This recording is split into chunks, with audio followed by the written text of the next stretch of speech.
Sampai saat ini, strategi serangan mendalam Ukraina terhadap Rusia, meskipun sangat menghancurkan, merupakan dasar utama. Ukraina telah menyerang keras dan Rusia mulai goyah, kini Ukraina siap menyerang lebih kuat lagi. Dengan strategi baru yang berani yang mengubah Rusia menjadi medan perangnya sendiri, Ukraina akan membuat Rusia terbakar. Putin hanya bisa diam dan menyaksikan saat Ukraina menyalakan api yang tidak bisa dipadamkan Rusia, mengubah seluruh negeri menjadi wilayah penuh kekacauan dalam prosesnya. Stefan Korczak menjelaskan semuanya dalam sebuah artikel tanggal 19 Februari untuk Kyiv Post. Menurut Korczak, beberapa bulan terakhir, Ukraina telah mengubah strategi jarak jauhnya terhadap Rusia. Jika sebelumnya Ukraina hanya fokus pada target yang berhubungan dengan minyak dan masih melakukannya, kini Ukraina juga memperluas cakupan serangannya untuk mencakup target di dalam Rusia dan wilayah Ukraina yang diduduki, yang jauh melampaui apapun yang pernah dibayangkan Putin.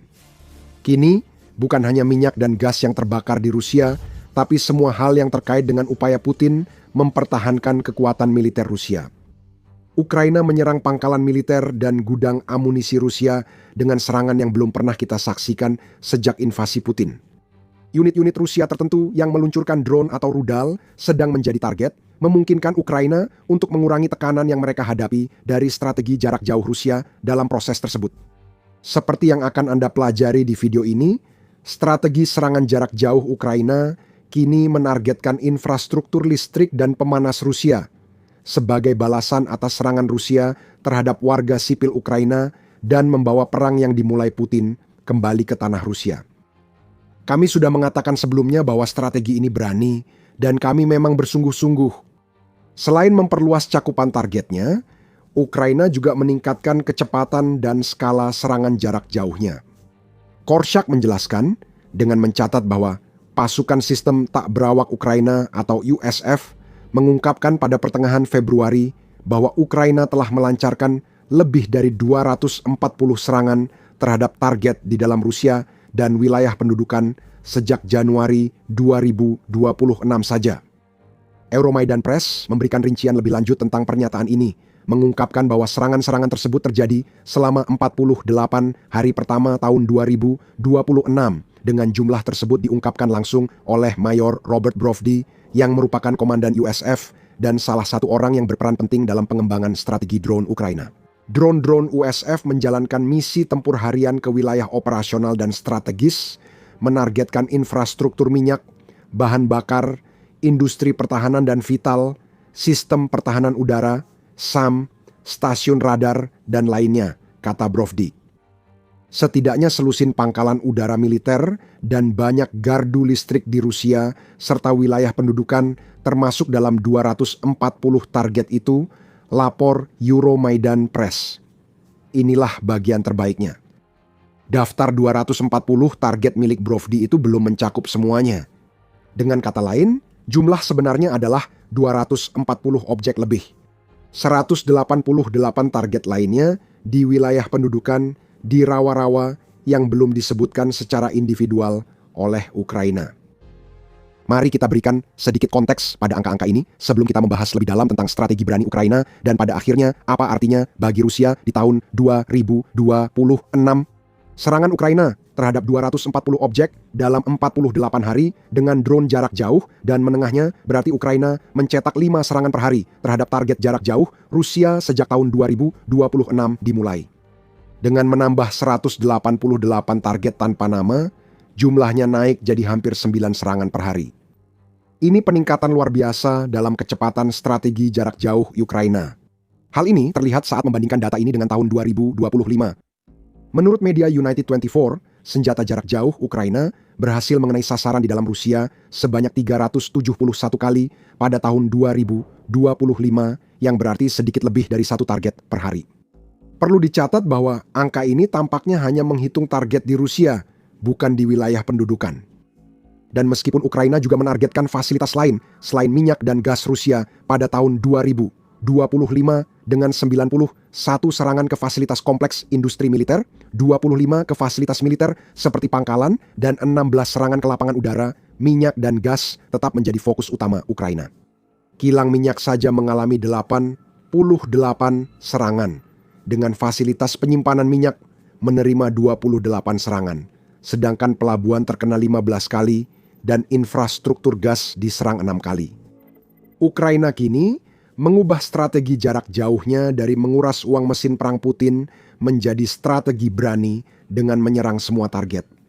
Pendekatan yang dulu bertujuan menghambat perang kini berubah menjadi cara potensial mengakhiri perang. Kita melihatnya pada perubahan yang dicatat Korshak. Fasilitas energi Rusia seperti kilang minyak, rig lepas pantai, stasiun pemompaan, dan reservoir bahan bakar jadi target utama serangan drone jarak jauh Ukraina. Pada tahun 2025 dengan sekitar 4 dari 5 serangan menargetkan sektor itu dari Juli hingga Desember dalam 120 hingga 150 serangan udara terpisah. Korshak mengklaim bahwa tinjauan Kiev Post terhadap materi yang diterbitkan oleh pasukan sistem Nirawak telah mengungkapkannya. Fokus pada minyak telah sangat memengaruhi kemampuan Rusia menghasilkan uang dari produknya yang paling berharga. Pada 10 Februari, Militani melaporkan klaim yang dibuat oleh Yevgeny Borovikov, yang merupakan wakil CEO dari broker asuransi Mines, yang mengklaim bahwa sektor minyak Rusia kehilangan 13 miliar dolar AS hanya pada tahun 2025 saja. Kampanye serangan udara Ukraina ke minyak Rusia, khususnya ke kilang minyak, sangat berpengaruh karena menghambat produksi dan penjualan produk olahan seperti bensin dan solar oleh Rusia. Total pengolahan minyak di Rusia menurun sebesar 1,7% selama tahun 2025 menurut laporan media yang sama, dan kilang menerima 1,6%, lebih sedikit minyak mentah sepanjang tahun tersebut. Meski angkanya tampak kecil, dampaknya besar bagi cara Rusia mengelola dan meraih keuntungan dari minyaknya. Apa yang telah dilakukan Ukraina dengan sangat cerdas adalah melumpuhkan infrastruktur yang digunakan kilang untuk memproduksi produk mereka. Oilprice.com mengungkapkan hal ini, mencatat bahwa hanya 1,3 miliar dolar dari 13 miliar dolar yang hilang dari perusahaan minyak Rusia yang terkait dengan kerugian langsung seperti terbakarnya minyak. Sebagian besar kerugian terjadi tidak langsung, terutama karena perbaikan dan pembelian yang terpaksa dilakukan akibat serangan Ukraina. Fokus pada minyak sangat efektif bagi Ukraina dan pasti akan terus berlanjut. Namun, seperti yang dikatakan Korshak, perubahan yang kita lihat pada tahun 2026 merupakan kelanjutan dari strategi penghancuran minyak, ditambah dengan banyak hal lainnya. Pada paruh kedua tahun 2025, Ukraina rata-rata melakukan 2 serangan terhadap target Rusia setiap hari, dengan jarak serangan biasanya antara 500 hingga 800 km atau 310 hingga 497 mil. Januari 2026 merupakan bulan ke-6 pemboman Ukraina yang semakin intensif. Menurut Korshak, Ukraina meningkatkan serangan dari 2 menjadi 4 kali per hari. Peningkatan 2 kali lipat itu memungkinkan Ukraina untuk menyerang banyak target di luar fasilitas energi Rusia. Korshak menyoroti Belgorod, kota perbatasan Rusia, sebagai contoh utama target kapasitas pembangkit listrik Rusia. Korshak menyebut infrastruktur listrik di kota itu sering diserang dan rusak parah. Pihak berwenang Rusia memperkirakan bahwa insiden drone dan rudal Ukraina yang memasuki wilayah udara Belgorod telah meningkat 4 kali lipat pada tahun 2026 yang sejalan dengan klaim Korshak tentang peningkatan intensitas serangan udara Ukraina. Paket serangan kini lebih besar karena Ukraina biasanya mengirim 100 hingga 150 drone serang setiap serangan. Pembangkit listrik dan fasilitas pemanas Belgorod, jalur transmisi, depot bahan bakar, dan gardu induk semuanya diserang pada 2026. Ukraina dengan cerdik memfokuskan serangan untuk menghancurkan unit pertahanan udara di kota dan sekitarnya, membuka koridor udara aman bagi rudal dan drone mereka. Dampak terhadap Belgorod sangat terasa. Pemadaman listrik dilaporkan terjadi di seluruh kota pada awal Februari. Radio Free Europe Radio Liberty melaporkan pemadaman listrik di Belgorod pada 3 Februari menjadi serangan kedua Ukraina ke infrastruktur listrik dan pemanas kota itu. Pemadaman listrik juga berdampak di Shebakino, Rusia, menandakan Ukraina mulai memperluas cakupan serangan ini. Menurut Kyiv Post, sekitar seperempat dari 1,5 juta penduduk Belgorod terpaksa mengungsi akibat kerusakan besar dari Ukraina yang perbaikannya tak mungkin dilakukan hingga musim semi. Ini balas dendam Ukraina.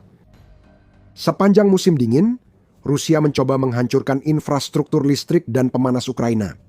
Reuters melaporkan Rusia sebelumnya menyerang target serupa yang kini diserang Ukraina hampir setiap hari saat Putin berupaya membuat warga sipil Ukraina kedinginan. Bagi Ukraina dan Presiden Volodymyr Zelensky, strategi Rusia membuat infrastruktur listrik dan pemanas jadi target militer. Karena itu, kita melihat situasi di Belgorod sekarang. Jaringan listrik Rusia kini jadi target sah karena Putin memutuskan jaringan listrik Ukraina sebagai target. Ini aksi balas dendam, Ukraina mengatasinya lebih baik dari Rusia. Otoritas Belgorod memerintahkan warganya keluar, sedangkan Ukraina memperbaiki kerusakan akibat serangan Rusia sehingga tak perlu evakuasi. Ukraina juga mulai melancarkan serangan serupa ke Bryansk, tambah Korshak. Kita akan melihat lebih banyak pemadaman listrik di Rusia tahun ini. Ada strategi baru Ukraina yang berani, tapi sebelum membahasnya, Anda sedang menonton The Military Show. Jika Anda belum berlangganan, ini waktu yang tepat. Menurut Korshak, sistem militer dan fasilitas produksi Rusia yang dulunya jarang menjadi target Ukraina, kini juga semakin sering diserang pada tahun 2026. Ukraina telah memberikan perhatian khusus pada pertahanan udara Rusia, dan Anda akan melihat mengapa hal itu penting dalam beberapa menit lagi. Namun, lapangan udara, pangkalan, dan infrastruktur logistik Rusia di wilayahnya sendiri juga telah mendapat serangan hebat. Hal serupa terjadi pada sarana produksi Rusia, sangat merugikan mesin perang Putin. Kami bisa memberikan dua contoh terbaru.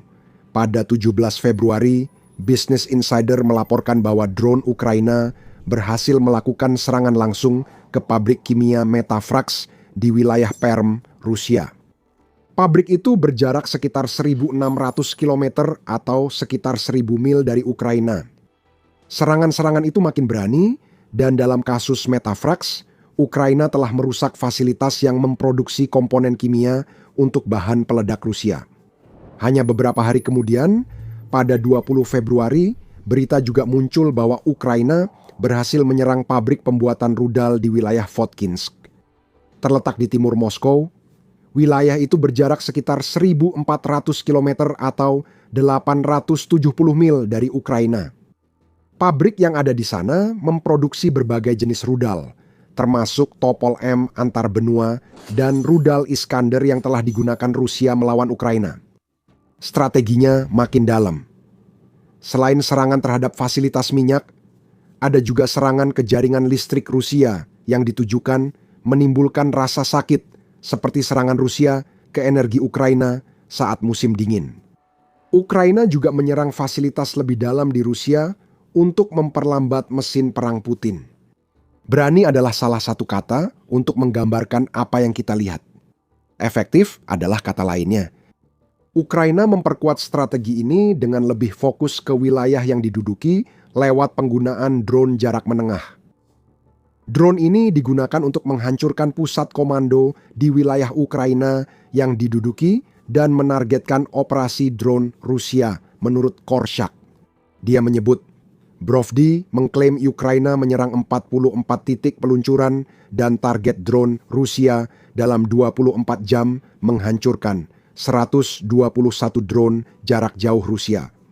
Walau klaim Brovdi sulit dipastikan, terlihat Ukraina menambah persenjataan jarak menengah untuk mengatasi keterbatasan drone FPV yang tak bisa menyerang di belakang garis Rusia, sementara drone jarak jauh terlalu berharga untuk serangan di wilayah Ukraina.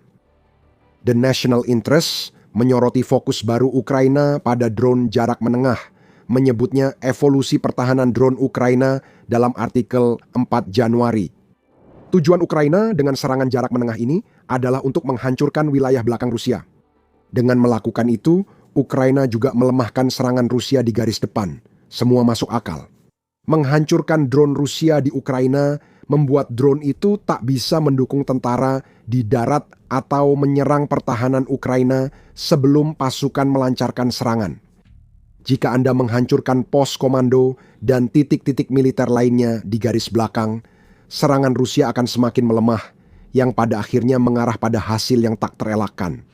Tentara Rusia tewas lebih banyak, namun wilayah yang direbut lebih sedikit. Semua ini tidak akan mungkin terjadi tanpa bagian terakhir dari strategi jarak jauh Ukraina yang berani, yaitu penghancuran pertahanan udara Rusia.